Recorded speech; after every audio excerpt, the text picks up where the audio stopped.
क्या कि भगवान के किसी भक्त की लीला में अगर आपको न्यूनता दिखाई दे ना, तो आप समझ लेना ये न्यूनता क्या है। ये न्यूनता है कि वो हमें कुछ बताना चाहते हैं। क्या कि जैसे एक माँ अपने बच्चे को चलना सिखाती, वो हमें चलना सिखा रहे हैं। अच्छा, हम आपसे पूछते हैं, आपने भी बच्चों को चलना सिखाया होगा, कैसे सिखाते हैं बच्चों को चलना? कैसे? जब बच्चा पहली बार पांव पर खड़ा होता है तो माँ को उत्सुकता होती है, पांव पर खड़ा हो गया तो ये चलना शुरू कर दे, होती कि नहीं? तो आप क्या करते होंगे? अच्छा, जब बच्चा आपकी तरफ आता है तो आप क्या करते हैं? और पीछे पकड़ के तो पीछे नहीं चले ताकि वो थोड़ा दूर, तो आप पीछे कैसे चलते हैं? वैसे ही फ्रंट आई कांटेक्ट बना रहता है कि नहीं? यानी आप उल्टे चलते हैं, वो सीधा चलते हैं, है ना? चलते हैं कि नहीं? पानी है वहाँ। अच्छा, हम आपसे पूछते क्या आपको सीधा चलना नहीं आता है? सीधा चलना आता है, लेकिन आप उल्टे क्यों चल रहे हैं? ताकि आपका बेटा सीधा चलना, ताकि आपकी संतान सीधे चलनी सीख जाए और अगर वो गिरे तो आप उसको संभाल ले। बस यही मैं चरित्र की न्यूनता आपको समझा रहा हूं।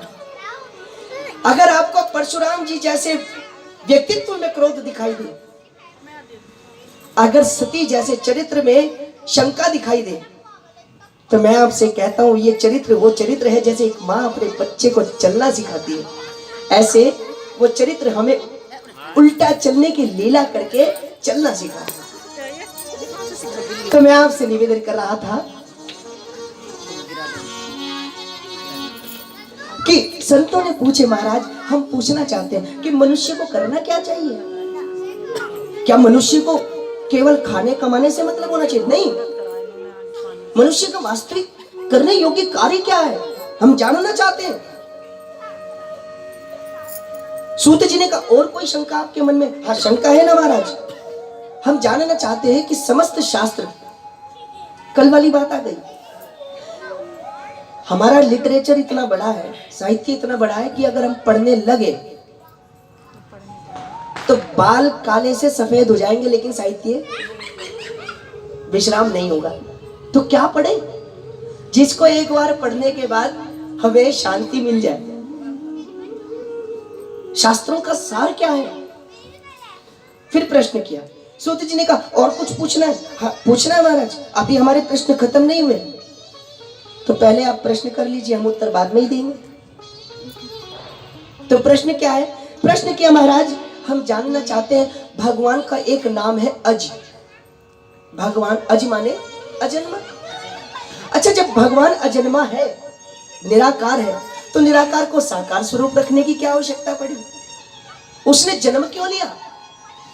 जबकि शंकराचार्य भगवान कहते गर्भवासे समादुक्कम न भूतो न भविष्यति, ये गर्भ तो नरक से भी बड़ा है।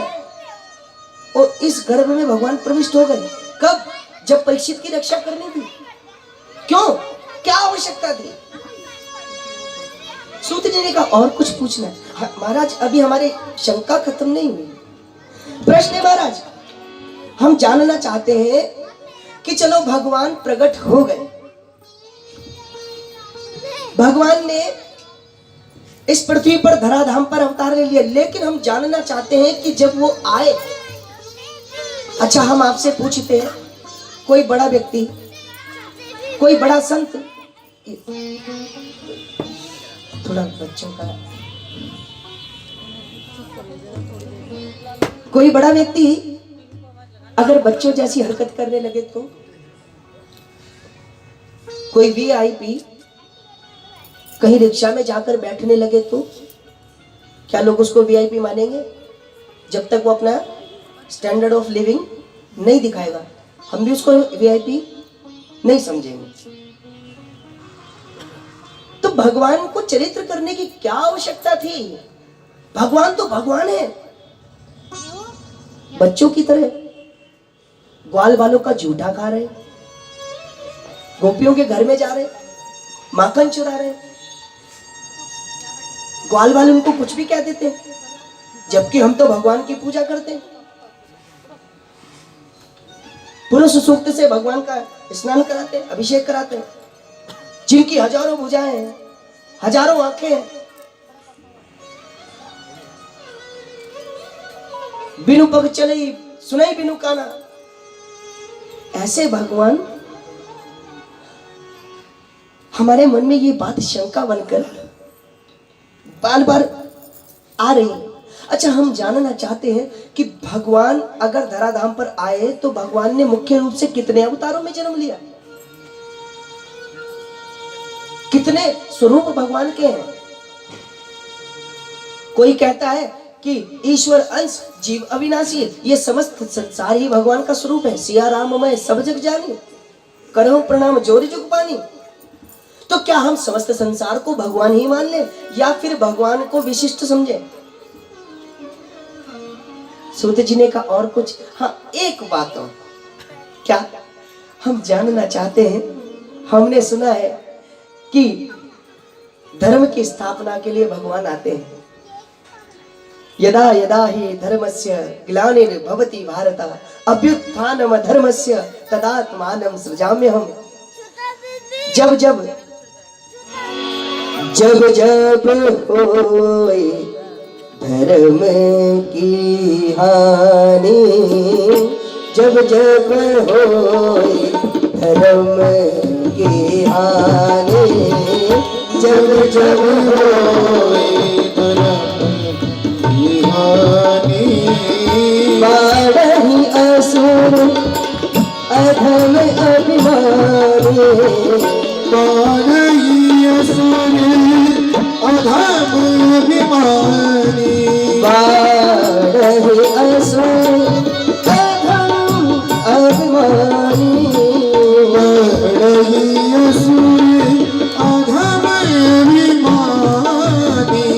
जब जब होए धर्म की हानि, जब जब होई धर्म की हानि, जब जब होए धर्म की हानि, जब जब होई, जब जब होई, जब जब होई। भगवान तब तब धरी प्रभु विविध शरीरा। भगवान जब जब धर्म की हानि होती है, अधर्म को बढ़ावा मिलता है,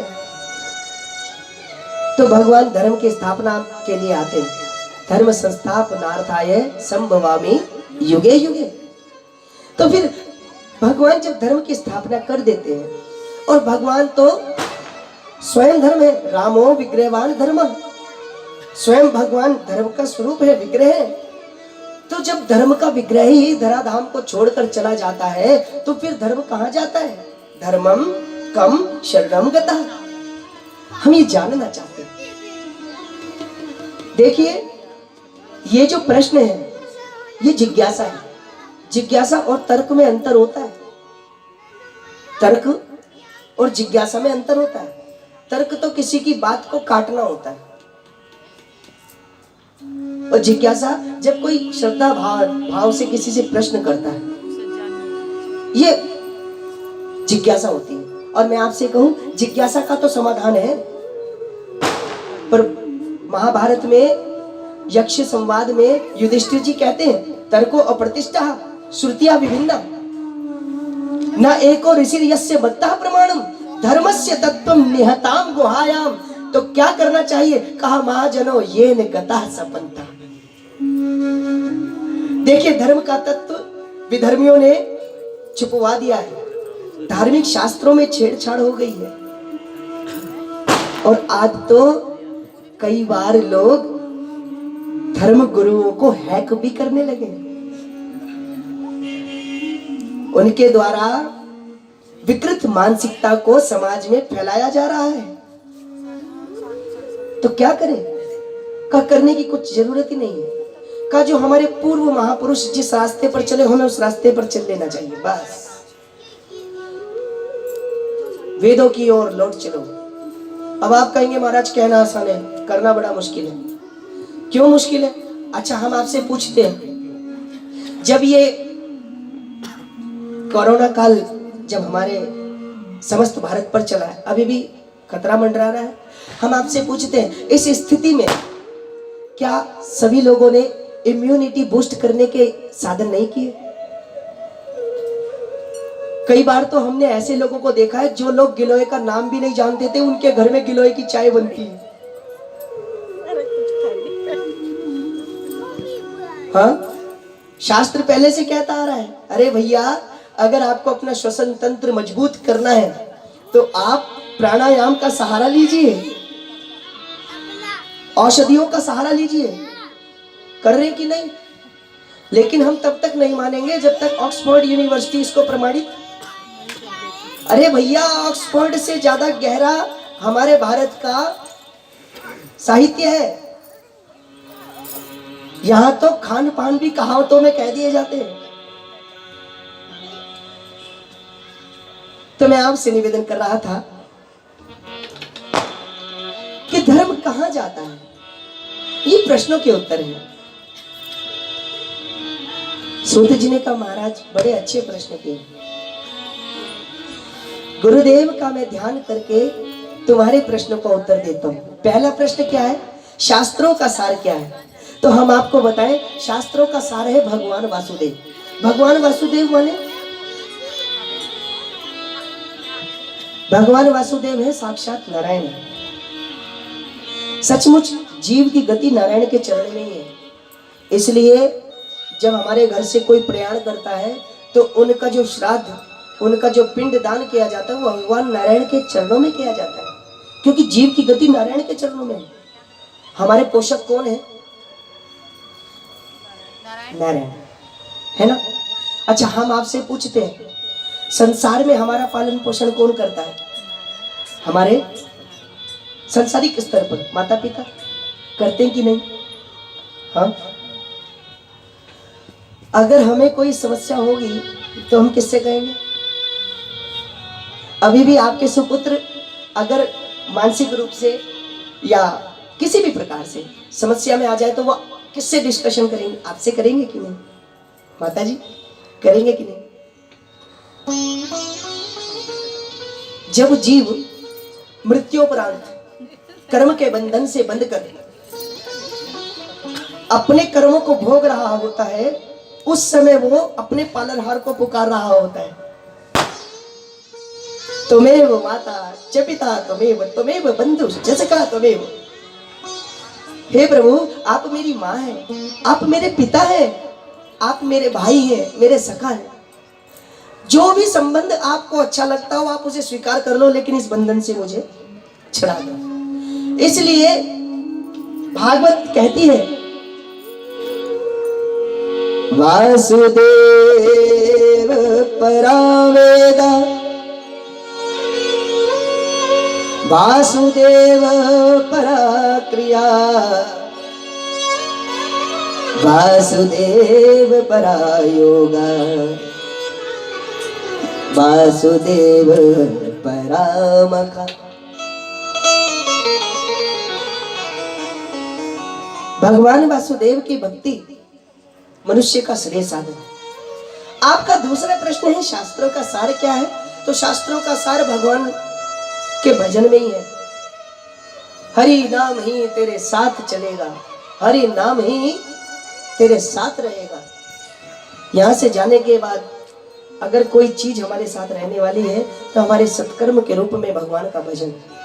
और भगवान के भजन में इतनी शक्ति है, कल मैं आपसे कह रहा था ना, अंत समय में भी अगर मुख से भगवान का नाम निकल जाए तो जीव मुक्त हो जाता है।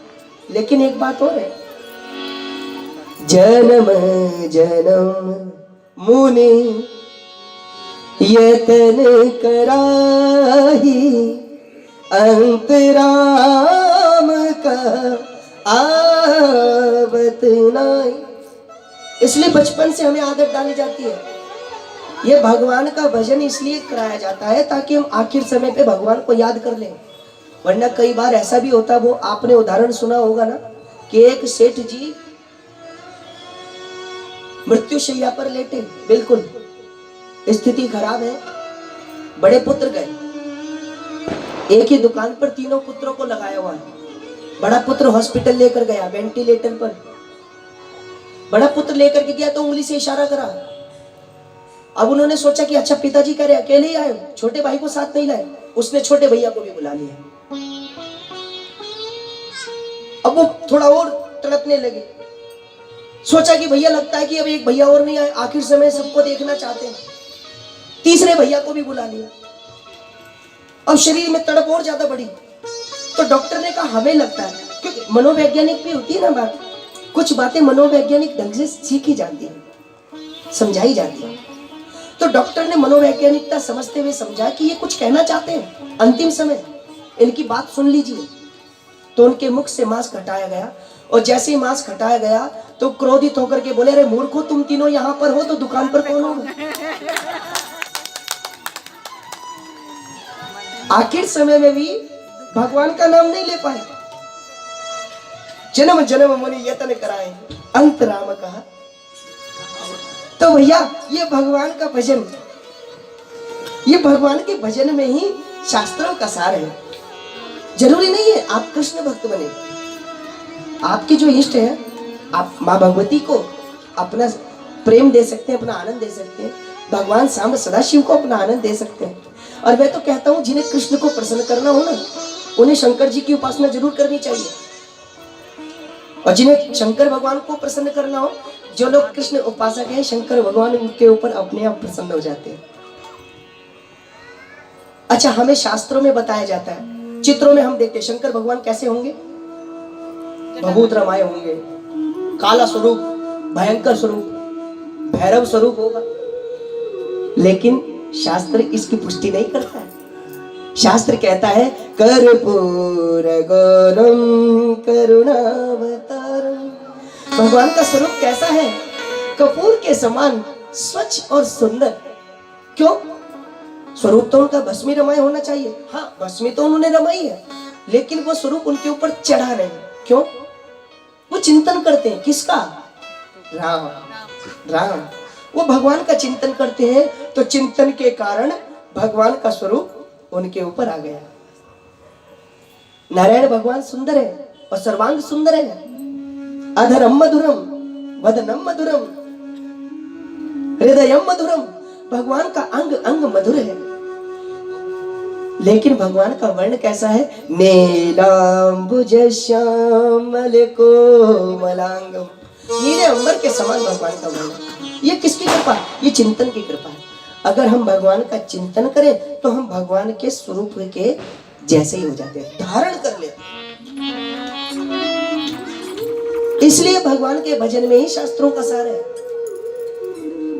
अब भजन ऐसे करना जैसे संतों ने किया।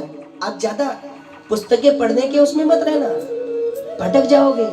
विष्णु पुराण पढ़ोगे तो विष्णु जी की महिमा है, दुर्गा पुराण पढ़ेंगे, देवी भागवत पढ़ेंगे तो आप भगवती से सृष्टि की उत्पत्ति है। इसका मतलब ये है कि वो एक परमात्मा ही अलग अलग स्वरूप रख करके सृष्टि का विस्तार कर रहा है। ये अलग अलग प्रायोजित भगवान का कार्यक्रम है। लेकिन हम लोग भगवान के इस लीला मंडल में फंस जाते हैं और फिर हम एक दूसरे से तर्क वितर्क करते हैं। तुम्हें भागवत याद है तो हमें देवी भागवत याद है, तुम्हें ब्रह्म पुराण याद है तो हमें शिव पुराण याद है। और तर्क वितर्क में ही हम लोग उलझ जाते हैं। और तर्क को अप्रतिष्ठा, तर्क की प्रतिष्ठा नहीं होती। हमारे गुरुजी अक्सर एक बात, बड़ा सुंदर उदाहरण सुनाया करते थे कि एक व्यक्ति विदेश से विद्या पढ़कर आया। अब पढ़ के आया तो माता जी ने कहा, रे बेटा तू विदेश से पढ़ के आया, मैं बड़ा, मेरे हृदय को प्रसन्नता हुई। एक काम कर बेटा, मैं ये 2 लड्डू तेरे लिए लाई हूँ और ये 1 गिलास जल तू पी ले। बेटा कहने लगा मैया तूने मुझे विदेश भेजा और मैं विदेश से कामयाब होकर आया और मैंने ऐसा शास्त्र पढ़ा है कि जिसकी कोई था नहीं। माँ ने पूछा कौन सा शास्त्र है? बेटा बोला तर्क शास्त्र।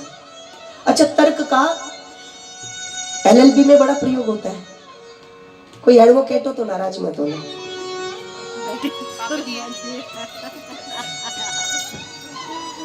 देखिए ये सत्य पीठ है। अच्छा, क्या नहीं होता तर्क का भी? वहां पर बात काटना और किसी ने एकदम कोई आंसर दिया, तुरंत क्वेश्चन पुट कर दिया जाता है।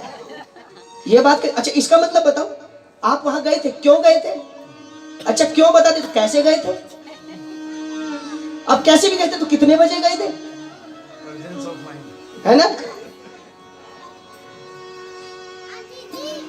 पूरा प्रेजेंट ऑफ माइंड का पूरा यूज होता है। बेटे ने कहा कि तर्क शास्त्र पढ़ के आए हो। मैया ने कहा बेटा ये कौन सा शास्त्र होता है? अरे बोले सत्य को असत्य, असत्य को सत्य साबित कर दूंगा। अब भी के अभी यही काम होता है। मैया ने कहा अच्छा ऐसा भी कोई शास्त्र होता है? बेटा बोला अभी लोग प्रत्यक्षम किम प्रमाणम। मैया ने कहा बेटा चमत्कार, ये तो चमत्कार है, मैं भी देखना चाहती हूं। अब जो बोले सोई कुंडी खोले। बेटे ने कहा मैया तू कितने लड्डू लाई है? मैया ने कहा भाई बेटा 2 लड्डू लाई हूं तेरे लिए। बेटे ने कहा जरा गिनो तो सही। मैं बोलता हूं कि तुम मेरे लिए 3 लड्डू लाई हो, तुम्हें दिख नहीं रहा। मैया बोली बेटा ये कैसी विद्या है, आंखों के सामने ही मुझे धोखा दे रहा है। अरे थाली में 2 लड्डू रखे, मैं लाई हूं ना तेरे लिए। बेटा बोला 3 लाई हो, मैं कहता हूं। मैया कहने लगी 3 कैसे? बेटा बोला मैं अभी सिद्ध करके दिखाता हूं, तर्क से, तर्क की शक्ति से। तो मैया बोली कैसे? बेटे ने कहा जरा लड्डू गिनो तो सही। अच्छा गिनेंगे कैसे? 2 लड्डू, 1 2। बेटा बोला 2 और 1, 2 और 1 3। भैया बोली बेटा लड्डू तो 2 है। नहीं, तर्क शास्त्र है, गणित का नियम कहता है 2 + 1 = बिल्कुल सत्य है। भैया बोली बेटा ये कैसी विद्या है, लड्डू तो 2 है और तूने 3 साबित कर दिए। मैया बोली नहीं नहीं लड्डू तो 2 ही है। बेटे ने कहा फिर दोबारा गिन लो। अब मैया दोबारा गिनती 1 2। बेटा बोला 2 और 1 3। बात करते करते आधा घंटा हो गया। कहा तो मैया जिज्ञासा से पूछ रही थी। जब जिज्ञासा में बातचीत या किसी का विरोध ज्यादा हो जाए ना तो वो फिर विवाद बन जाता है। अब मैया रोने लगी। अब रोने लगी कि बेटा ये तूने क्या कर दिया, मेरी बात का विरोध कर रहा है। बेटा बोला तर्क शास्त्र का चमत्कार है, सत्य तो आपको साबित करना पड़ेगा। इतने में पीछे से उसके पिताजी आए।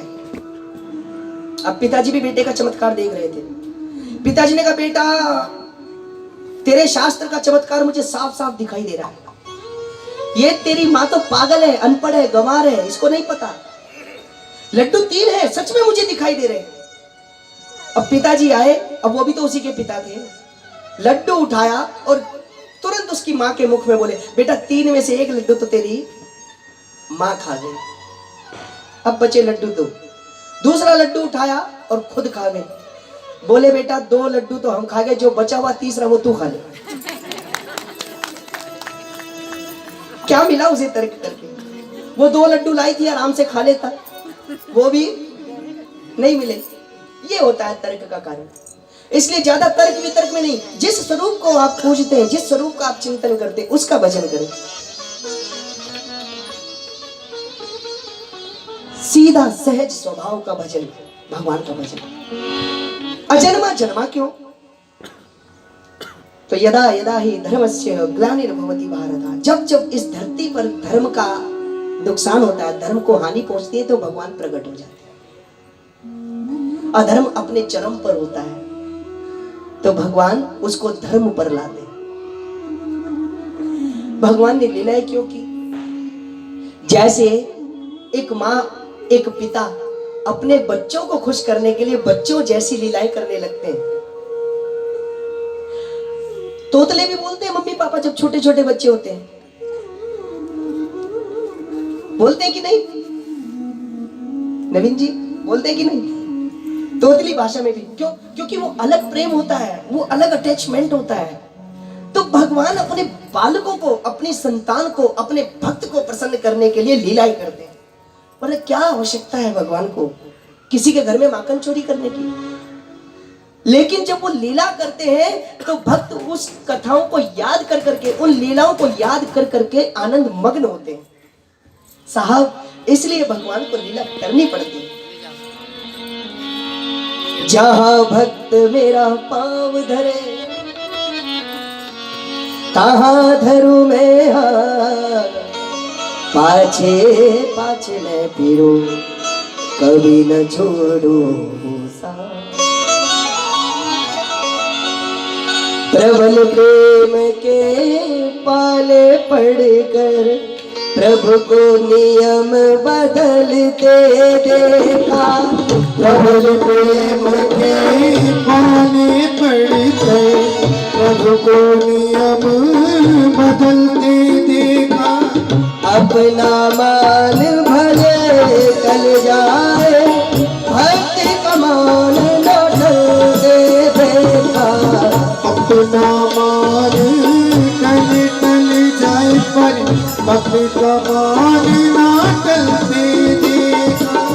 जिनकी केवल कृपा दृष्टि से, जिनकी केवल कृपा दृष्टि से, जिनकी केवल पंख भ्रकुटी से, जिनकी केवल भक्ति भ्रकुटी से सागर का उछलते देखा। सागर तक उछलते देखा। और सागर का उछलते देखा। सागर तक उछलते देखा। उनको ही गोकुल के गोरस, उनको के गोरस, उनको गोकुल के गोरस पर, गोकुल के गोरस पर सौ बार मचलते देखा। सौ बार बचलते देखा। प्रबल प्रेम के पाले पड़कर, प्रबल प्रेम के पाले पड़कर प्रभु को नियम बदलते देखा। प्रभु को नियम बदलते देखा। भगवान के चरित्रों का कारण ये है। अब भगवान के अवतार कितने हैं, तो इनके बारे में भागवत में लिखा है कि 24 मुख्य अवतार हैं श्री हरि के, जिसमें 12 अवतार हैं।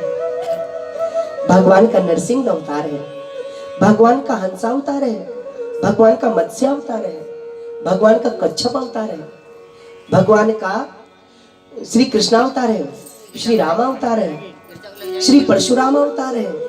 कहीं पर भगवान आवेश में आए हैं, कहीं पर भगवान प्रेम में आए हैं, कहीं पर भगवान किसी की सेवा करने आए हैं। इसलिए भगवान कहते हैं, ना ना भारती नचायो मोहे भक्तन ने। ये भक्त जो हैं अपनी उंगली पर मुझे नचाते और मुझे नाचना पड़ता है। प्रेम के वशीभूत हो, प्रबल प्रेम के पाले पड़कर प्रभु को नियम बदलते देखा। अच्छा, तो धर्मम कम शरणम गतः, तो इदम भागवतम नामम पुराणम ब्रह्म संहितम। ये भागवत नाम का पुराण है जिसमें भगवान स्वयं वास करते हैं। जब भगवान प्रयाण कर रहे थे तो उद्धव जी को भगवान ने बुला करके संदेश दिया और उद्धव जी से कहा भगवान ने, उद्धव आज के बाद मैं एक नया अवतार लेने वाला हूं। कौन सा? कहा मैं शब्दावतार लूंगा। आज के बाद लोग मुझे पुराण के रूप में पढ़ेंगे और सशरीर भगवान भागवत में प्रवेश करेंगे। तो भागवत कौन? जो भगवान का भजन करे, वो परम भागवत, और उस भागवत के अंदर भगवान का निवास होता है।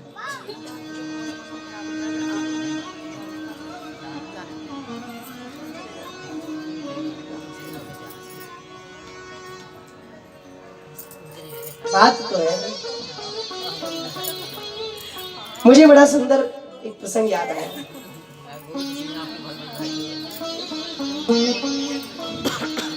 कैसे भगवान भक्त के अंदर वास करते हैं। ज्यादा पुरानी नहीं, आपने कई बार सुनी होगी। साकेतवासी ब्रह्मलीन पूज्य श्री राजेश्वरानंद जी अक्सर इस प्रसंग का अपने वक्तव्य में आख्यान किया करते थे। वृंदावन की घटना। संत एक बार बैठे हुए भजन कर रहे थे।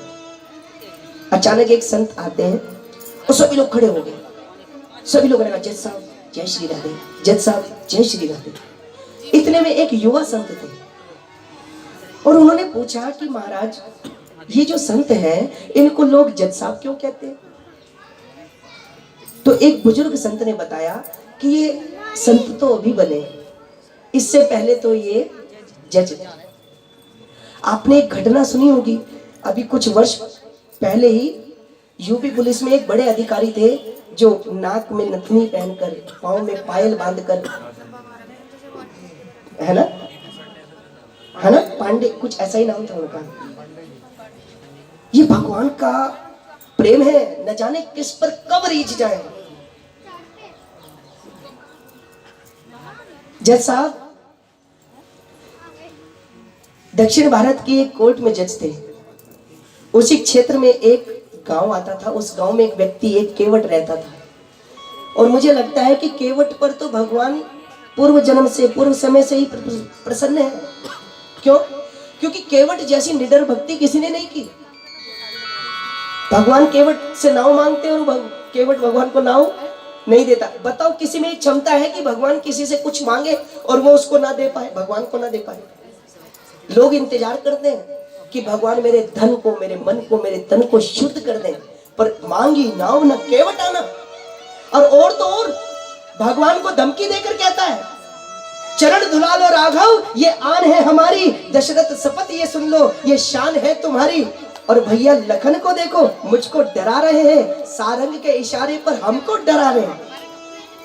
भैया लखन को देखो, त्योरी चढ़ा रहे हैं, सारंग के इशारे पर मुझको डरा रहे हैं। पर